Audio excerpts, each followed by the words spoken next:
This is the so-called Earthquake House Observatory that lies in the hamlet known as the Ross, which lies on the outskirts of Comrie in Perthshire. It's thought to be the oldest surviving seismographic station in the world, and it's the smallest listed building in Europe.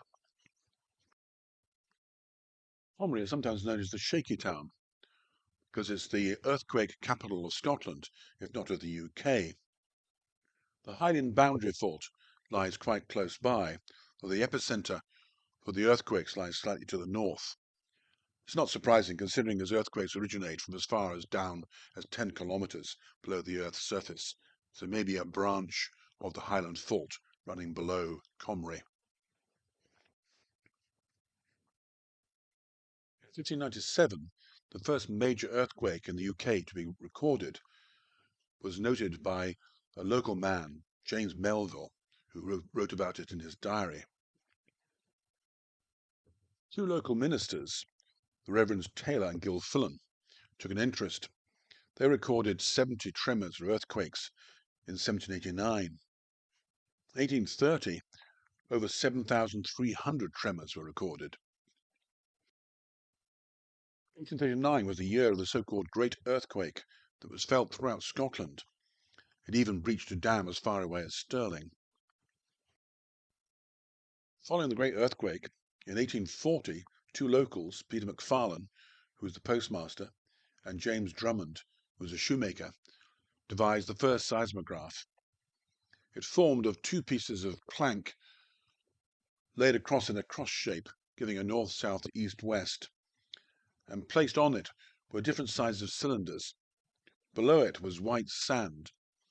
When there was an earthquake, then the cylinder closest in terms of weight and to be disturbed would fall onto the sand, and the way it pointed would give some indication of the source of the earthquake itself.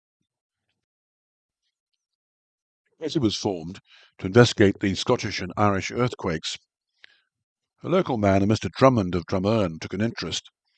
Working together with the British Association, he built this seismographic station in 1875. Named after the inventor, a mallet seismometer was first fitted to the station. However, this didn't work particularly well.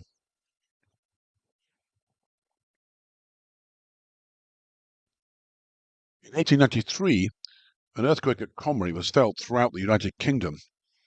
It measured 4.8 on the Richter scale, and it cemented the reputation of Comrie as being the most actively seismographic place in Britain.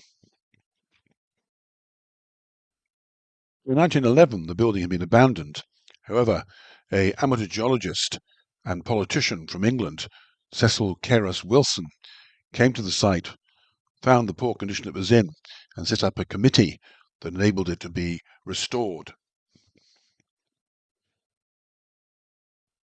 In 1977, the building was accepted as being of special historical interest and given protection. In the 1980s, the British Geological Survey and the local council added modern equipment. There's still seismic activity here. The most latest incident was in 2020, where a loud bang was heard and recorded on the equipment installed within the observatory.